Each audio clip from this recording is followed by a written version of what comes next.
Hi, Donny Dave here, back out on the CRF again. We're at Cow Close camping and caravan site near Laban. I'm just really setting the tent up and then I'm going to go out for a couple of pints. I've turned up about 5 o'clock in the evening because my plan is to just pick up the TET where I left off, which is just north of Laban. So I'm actually only about, 10 or 15 minutes from there. But this seems like a really nice site. It's Cow Close Camping and Caravan Park near Laban.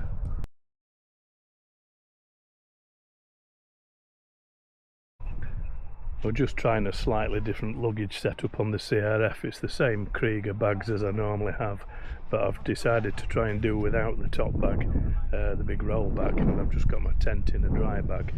It's meant putting my Lomo front panniers on to carry all the tools to free up the space, but seems to work alright at the moment. But I'll really find out when I get off-road. And so, usual tent, the little Coleman tent, which is all set up, ready for the night. And I think I'm just going to walk into Laban, which I believe is about a mile from here. So I'll do that, get a bar meal, get a couple of pints, and then we'll see how we get on. There's a public footpath runs straight across these fields behind me, and the woods that you can see in the distance is where the caravan park is. And this path just leads to the road into Laban, so I guess it's about, quarter of a mile along this field and then pick up the main road into Laban, which I think has got a footpath along most of it, so it's reasonably accessible really. Having said that it's not far into Laban, my choice of walking footwear was either motocross boots or Crocs, which is not ideal. At least I'm not walking through the field full of cows.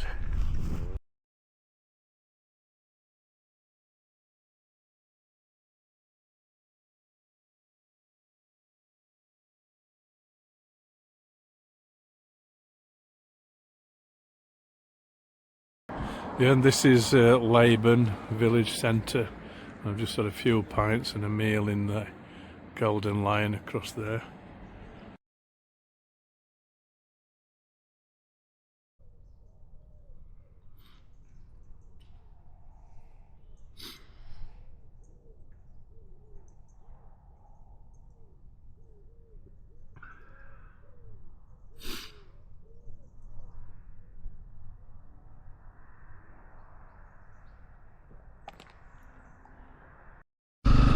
So just leaving the campsite now.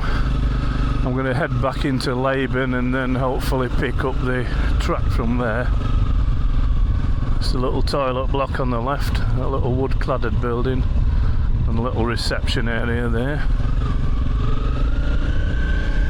This is the field that they're setting up for the Wensleydale show. Right, back on the road. So this little area of gravel on this crossroads here is the exact same place that I ended my ride last time, and the route heads towards Catterick from here, so let's pick the route up. First trail of the day, the unsuitable for motors sign, and now there's a risk of fire sign as well, which, because of the dry period we've had, I'm not surprised about. Nice little twin track going downhill. Seem to remember this one. I think there's a water crossing at the bottom with a bridge option, I think. Yep, that's the one I was thinking about. I did this on the Dales Discovery weekend with the TRF. Water levels are pretty low now. It was quite a bit deeper last time we did it. Yeah, it's pretty shallow, is that? Collected some undergrowth already.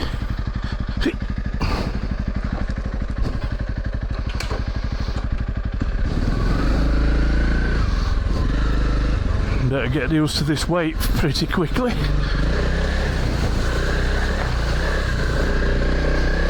Yeah, nothing much in that water-wise now.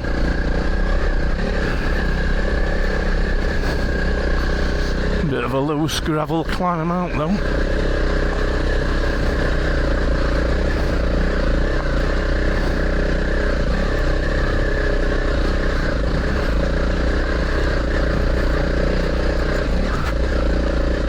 Yeah, quite rocky.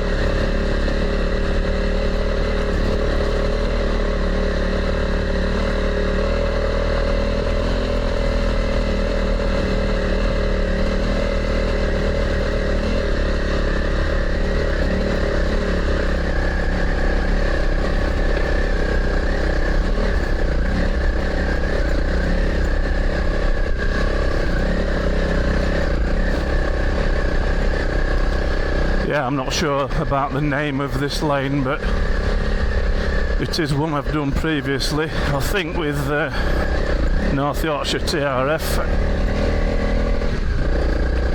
I think it was on the same ride actually, the Dales Discovery Weekend.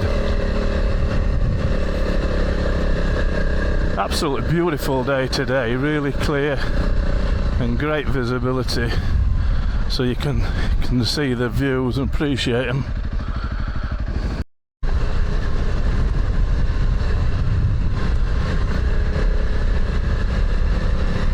These areas are grouse moors. The bit at the top was a grouse moor, but there still seems to be plenty of gates to open and close, which you normally associate with grazing cattle.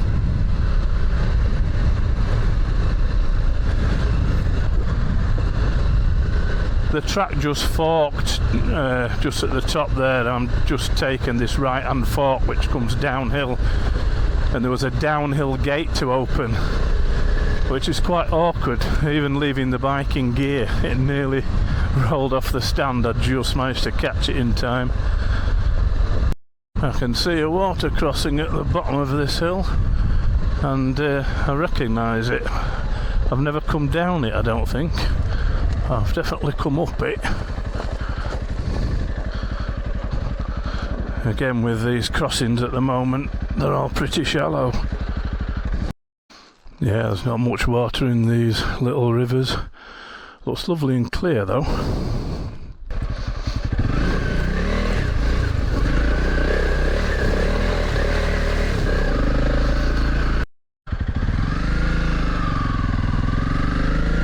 This is Helwyth Tea Garden. I've stopped there before, but it looks like it's closed. I'll find a cup of tea somewhere else.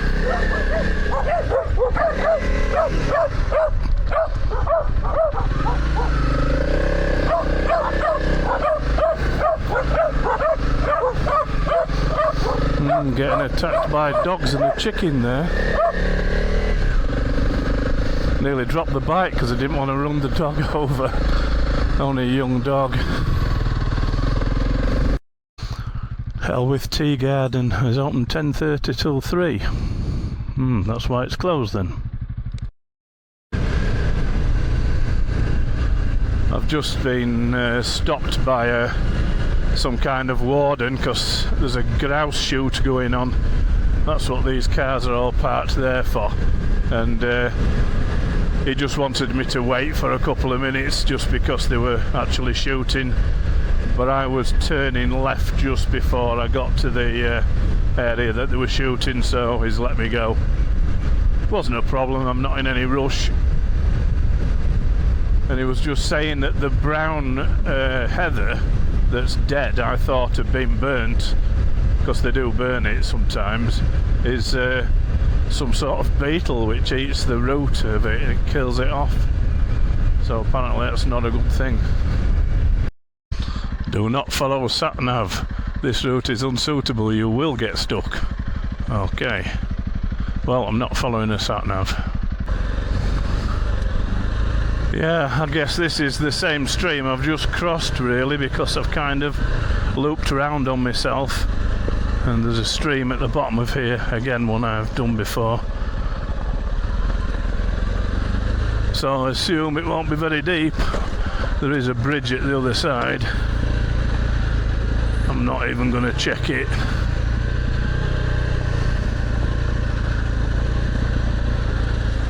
I said bridge, I meant to say gate, but the gate is open, which is a bonus. I was expecting it to be shut. I suppose I should shut it really. I think I will do, just to be on the safe side. Don't know whether somebody's deliberately left that open or what.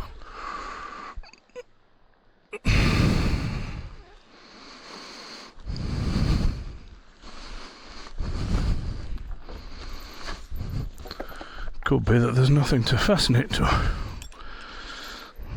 think that's the problem. Hook it onto that nail, that'll do.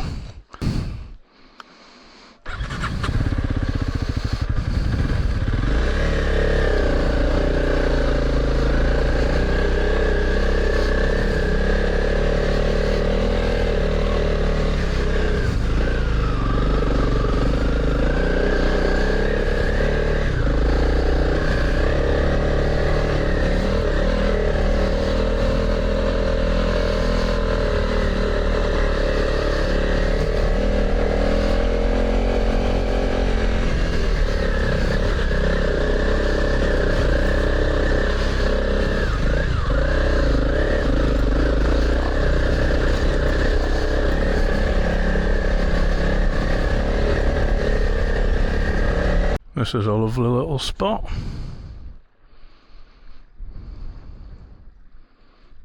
Really nice.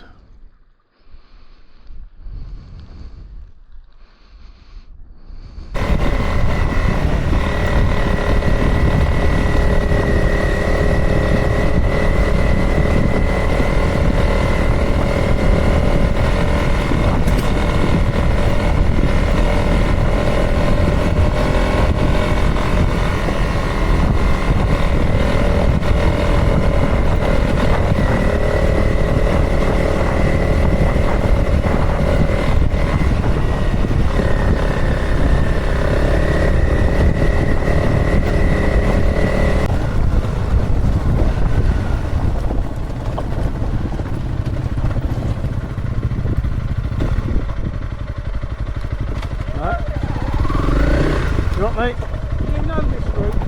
I've done it before, yeah. Right. Well, there's a gate halfway down to right past you. Is it Fremington Edge, this? Sorry? Is it Fremington Edge? Yeah. Yeah. We'll open and shut the gate, you just go through. It's a bastard with all your gear on. I know, it's an heavy bugger, isn't it?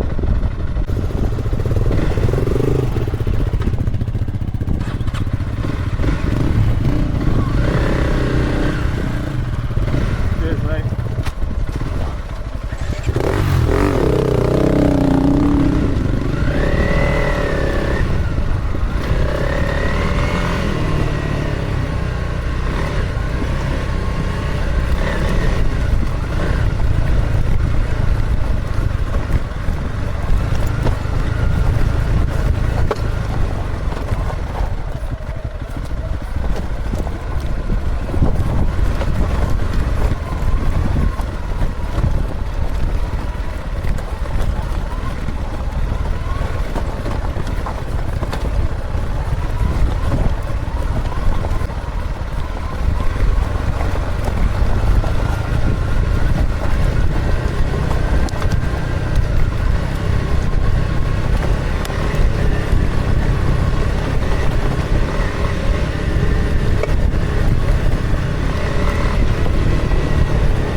Yeah, cheers for that, mate. Thanks for that, bud. Cheers.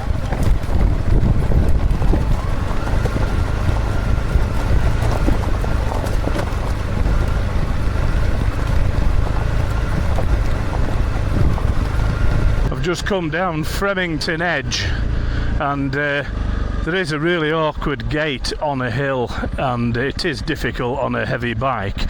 And I just happened to bump into 3 lads on enduro bikes, and they said, "Oh, that will get the gates for you, mate, because it's hard work on a loaded bike." So that was very kind of him. So I'm going to get this gate for them because this is on tarmac. So thanks, lads. Cheers, lads. Cheers.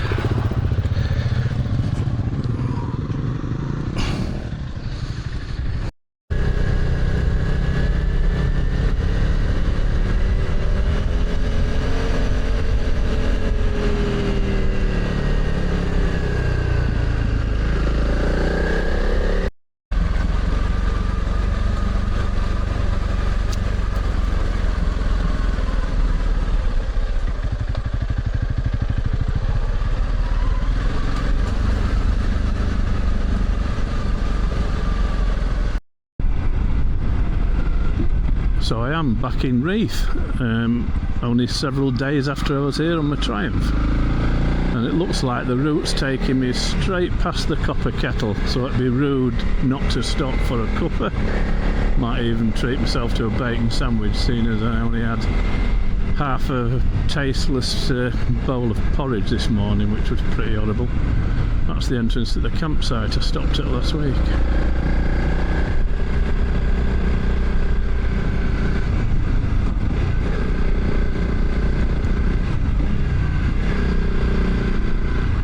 Copper Kettle.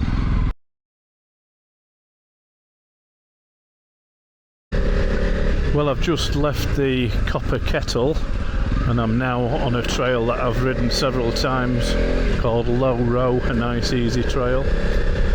While I was at the Copper Kettle, I was just getting back on my bike, sorting gear out. A lady came up to me because she'd seen that I got a TET sticker on my bike. And it turns out that she's the wife of John, I think it's John Ross, who's the architect of the TET. He's the guy behind it who's done all the work to establish the routes and set the whole thing up. I think I've heard him speak actually. I can't remember if it was on the TAM podcast or in person at one of the festivals. I think it might have been at the Lightweight Festival, I'm not sure, but he's the guy behind it, and obviously he's put an awful lot of work into establishing the TET and keeping it going because it constantly evolves. You know, you get closures on some of the trails, and I'm sure he has to keep abreast of all those and liaise with the linesmen in various countries. Must be a massive undertaking, a huge amount of work, and as a resource it's free to use, and ideally you should make a donation to the TET or buy some merchandise, because although it's it's free to use, it certainly isn't free for the guy to set it up. All the insurances, legal fees, servers and all that kind of thing for the website. So if you do use the TET, you should really make a donation or buy some of the merchandise to help fund it. This is Summer Lodge, another popular route with the TRF. A little, well, not little, it's quite a long stony climb. See how we get on.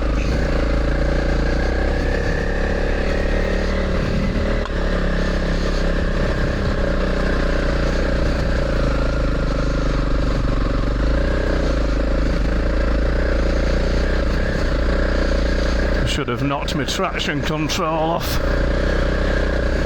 It it'll have reset itself after I turned the bike off at the cafe stop. One of those quite annoying things about the CRF, you've got to reset traction control every time.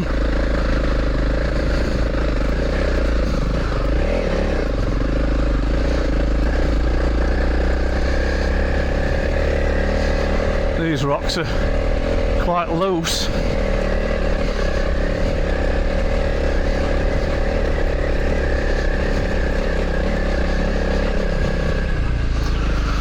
There we go.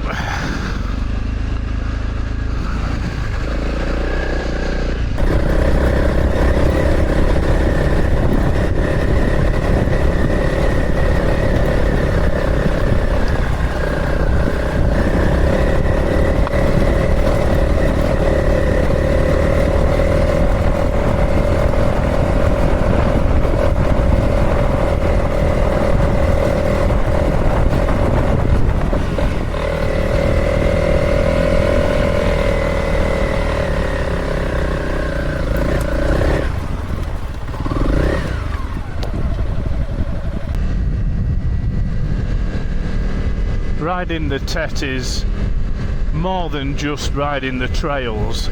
A lot of the roads, these little back roads, are fantastic. You wouldn't come across them just going from big town to big town, and it's a great opportunity to see some cracking views and ride some of these little roads.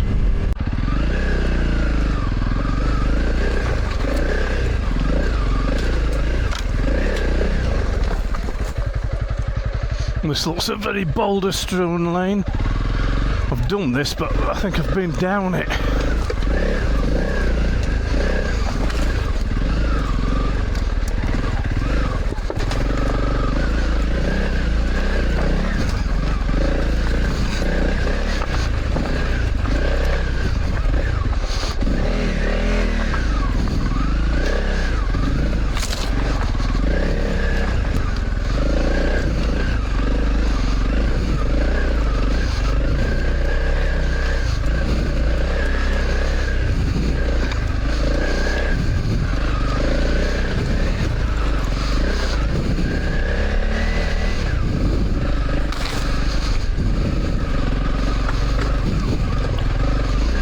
Napa Lane, I think it said it was called. To Thornton Rusk.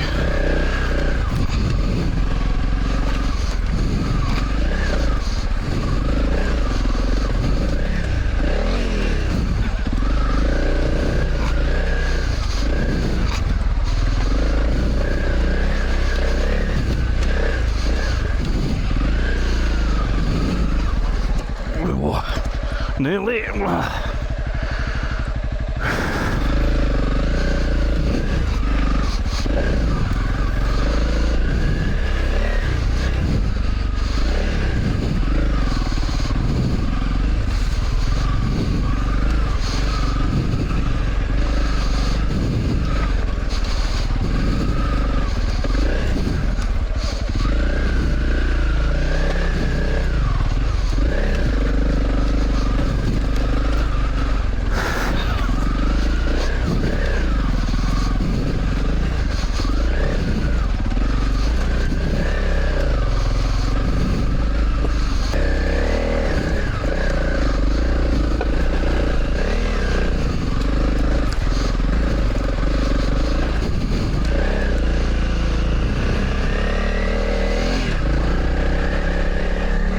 Wow, that was a tough lane, that.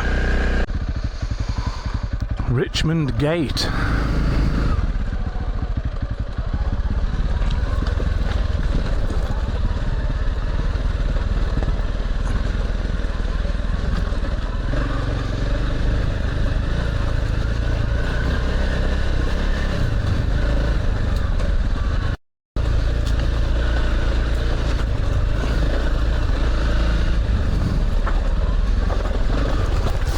Shit. Well, at least I crashed into a wall. Didn't end up on the floor.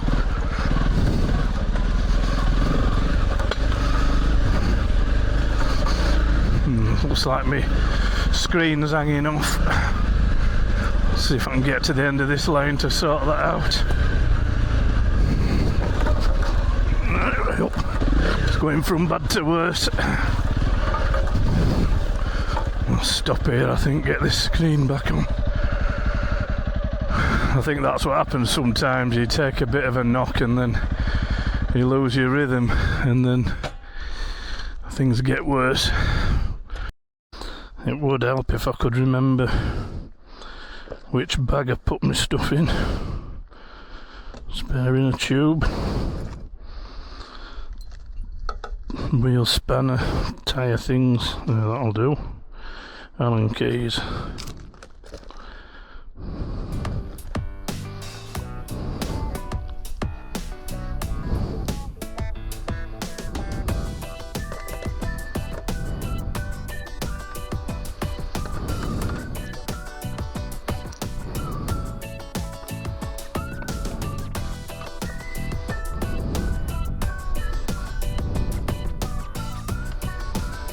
Got to set these crappy grommets out.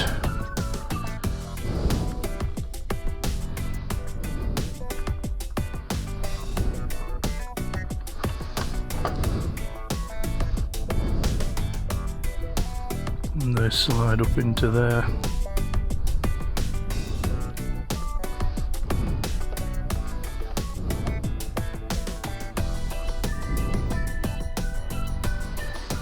Probably should get some more of these because I've broke this off a few times, and these little grommets sort of slide in here and they've got a little screw thread. I think when you screw it in, it's supposed to draw the grommet in. Don't know if it works.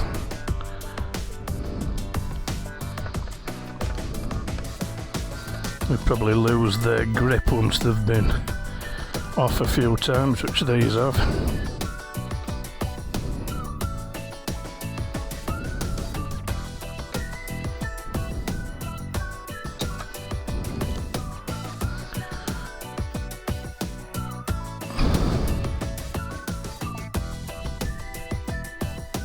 Yeah, I think they're a bit knackered then. That one certainly is.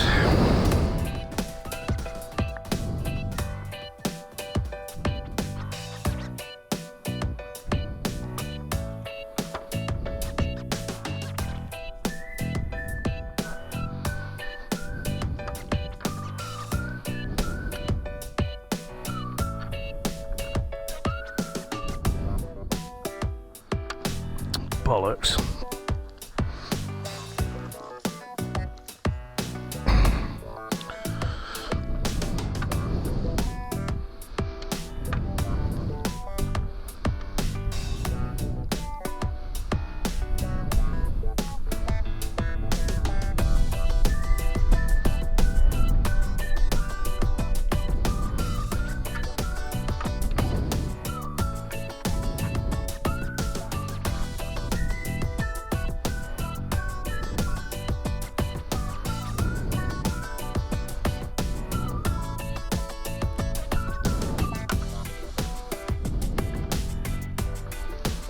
I think the camera mount might have been putting a bit of strain on this screen.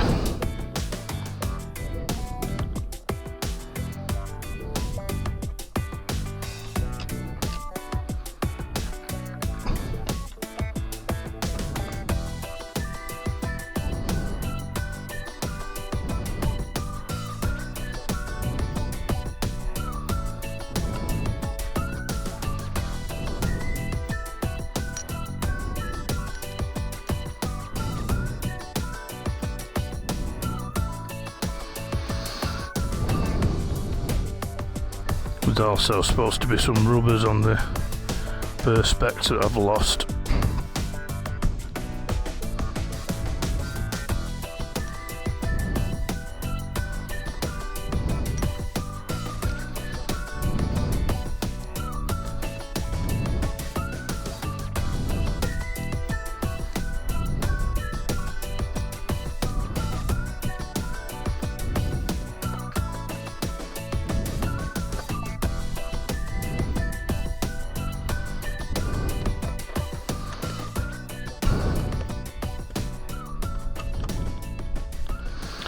I'll do.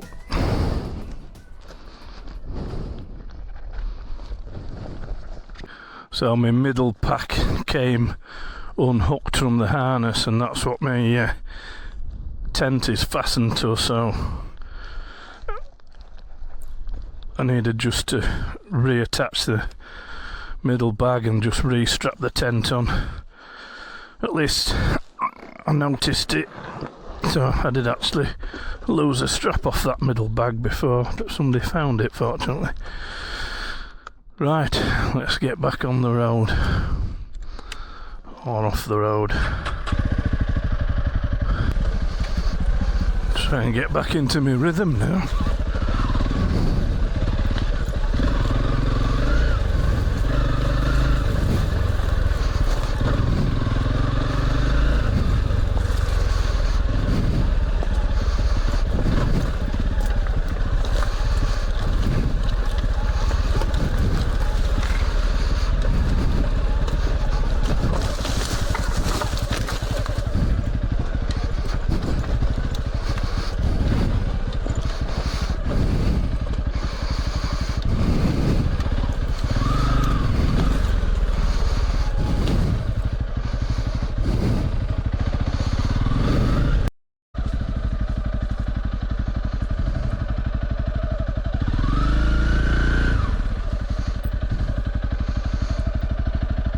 Yeah, I thought there was a water crossing somewhere here. These big rocks would be underwater normally.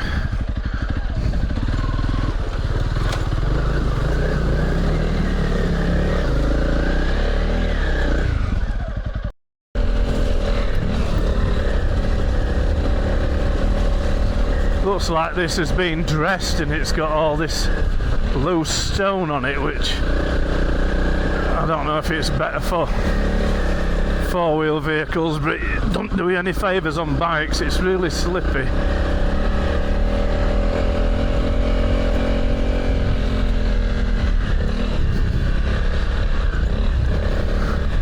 I think they have sanitised quite a few of the trails. It's a shame, really.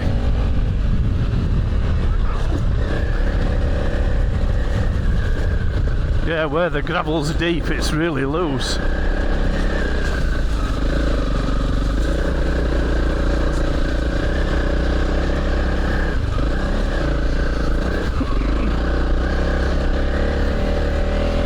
Actually, wouldn't want a powerful bike on this because you'd be spinning the back wheel up all the time, I guess.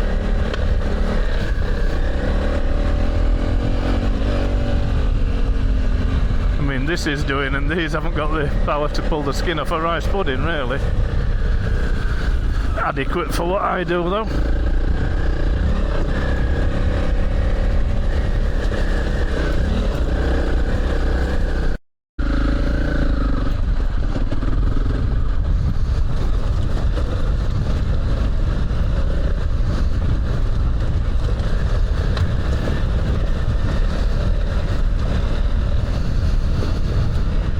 See a couple of bikes coming up there.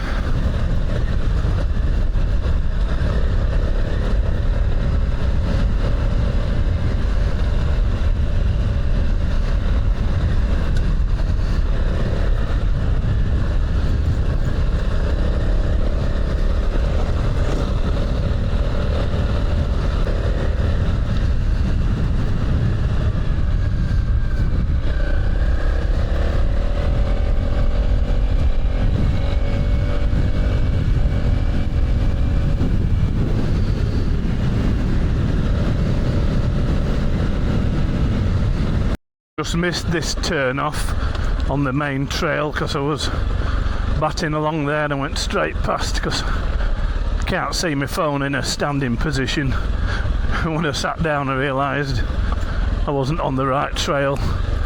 I just had to spin it round. Fortunately it was a wide enough track just to spin it round, double back. It was only a few hundred metres really. Two bikes coming up. Oh yeah.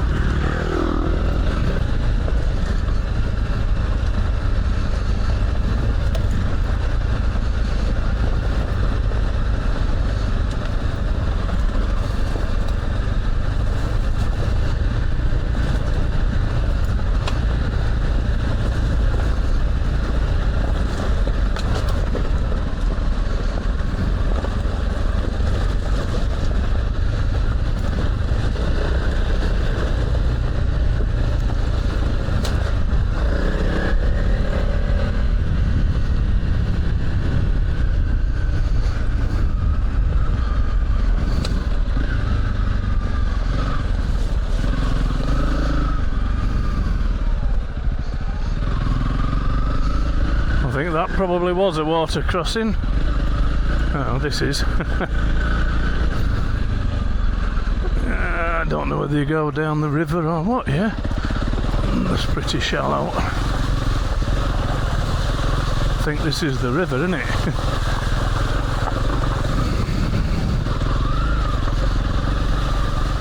Maybe not.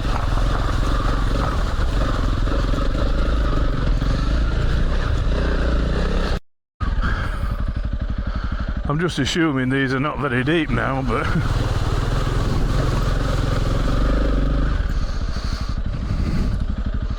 should stop and check really.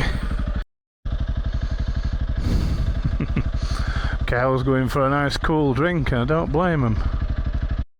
Beggarman's Road, it's actually marked as a byway open to all traffic. It's not often there really.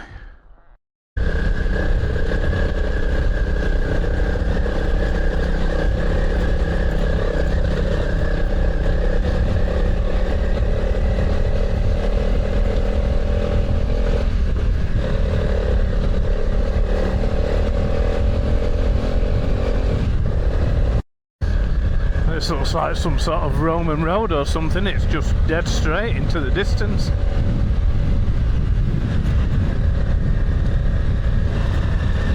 Yeah, this is marked Beggarman's Road. It says 3¼ miles, and on the signpost I've just passed the other side of this junction where I've just crossed this road, it says 2 miles to Bainbridge, so over 5 miles of unsurfaced roads. Pretty unusual really.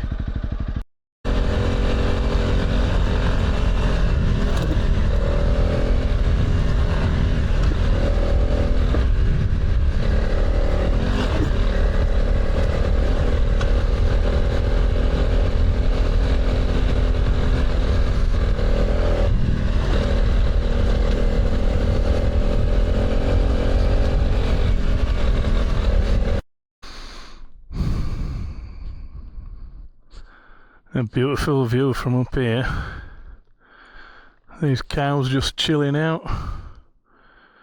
Not a bad place to be, is it?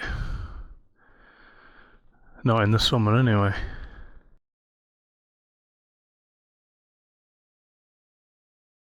Paraglider up there. I don't know if you can see that. Don't particularly want to take my eye off the track. But yeah, that would be pretty good on a day like this. Yeah, just chilling out up there in his paraglider.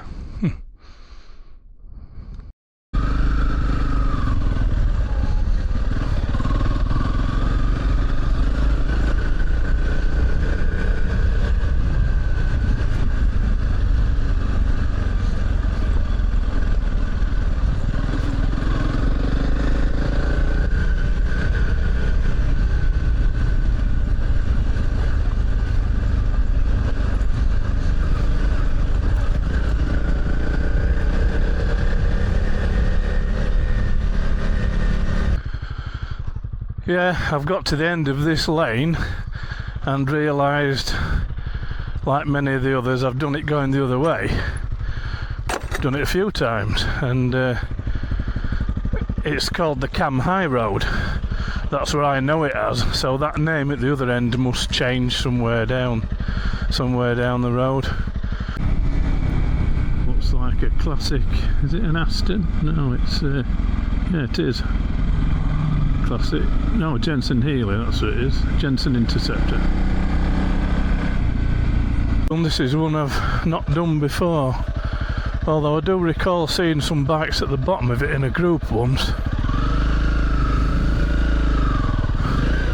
And it's on the route, but I'm not sure where it goes. It's got to go left here, I think.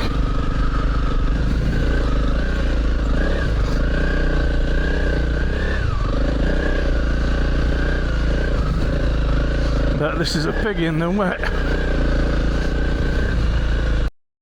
I'm not entirely convinced about doing this on my own. Looking at the map, it's called Greenside. It does join up with a road at the end, and if this was wet I don't think I'd even consider it on my own. It's quite remote, and I would imagine when there's been any kind of rain or the normal level of moisture, this would be really boggy, and it's just a problem putting the stand down, the bike sinks in, that kind of thing. Getting stuck on your own with a load of gear on is something I don't want to do. I prefer the rocky, stony tracks from that viewpoint rather than these sort of boggy marshland kind of fields. But it's been a prolonged dry spell, so I'm going to give it a go. Hope it's not too far. Yeah, I don't think I've done this before, unless it's one of those where I recognise it because I've done it coming the other way. But I don't think I've done it. Boggy ground and ruts are not my favourite sort of terrain. I must say it is pretty dry, so it's probably as easy as it can be, really. I was a bit worried that it might just peter out into the middle of the fields and not be a recognisable path, but once I've got going it is recognisable, and there are some stones underneath some of this. It's quite clearly a defined path when you get to this point. But it is rutty and it would be pretty bad in the wet, I think.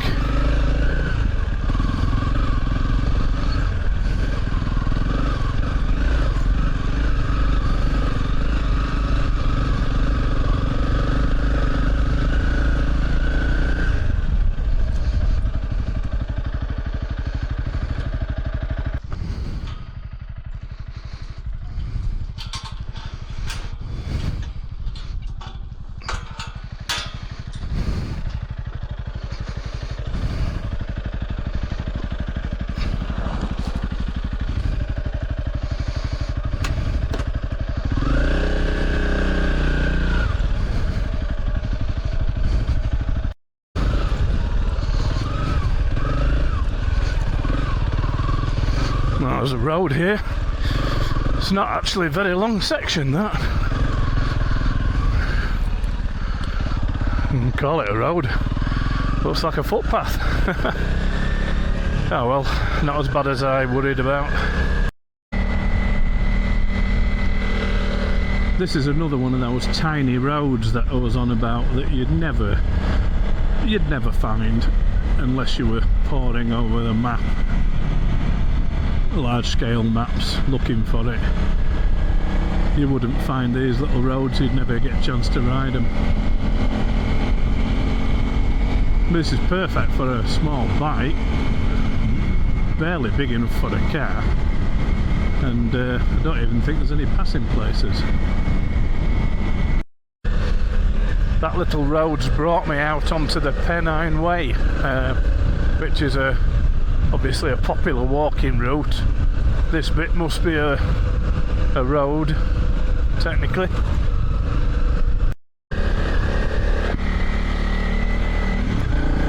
I've just checked on the map, this is called the West Cam Road.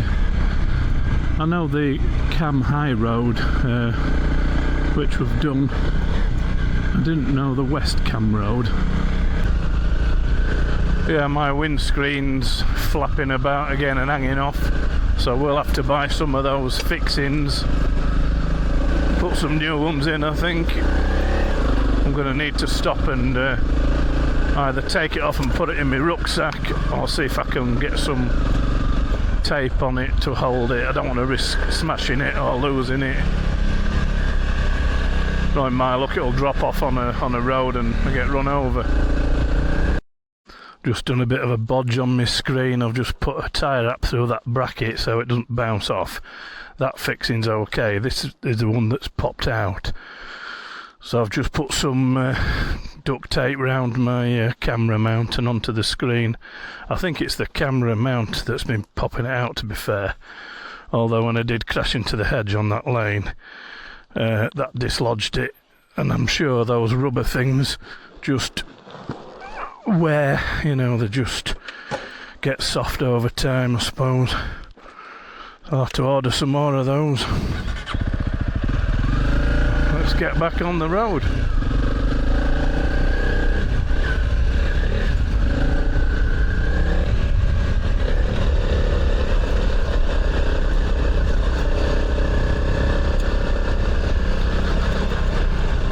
Wow, this trail just keeps getting better.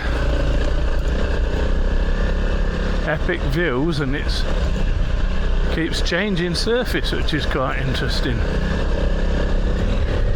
Keeps it fresh.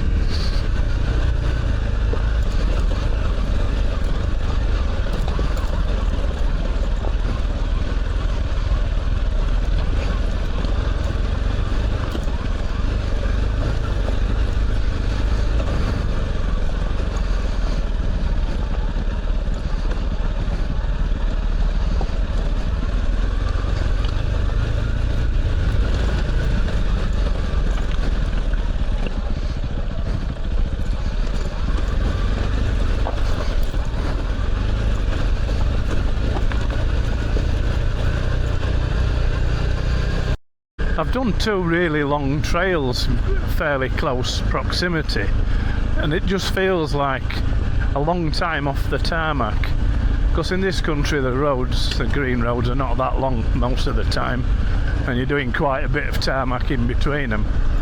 But this area is pretty good, and those last two lanes, the Cam High Road and the Cam West Road and whatever else was in between, just seems to mean that I've spent quite a lot of time off the tarmac, which is great.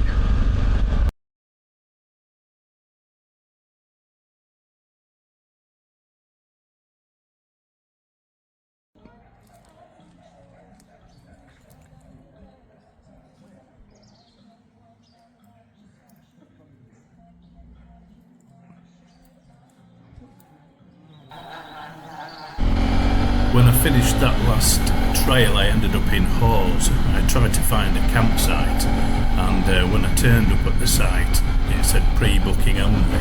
So I ended up sending them an email and going to Simonstone Hall to have a shandy while I waited for a reply. Unfortunately, the site was full, so the next nearest site was in a place called Mooka, which was just a short ride across Buttertup's Pass to that site.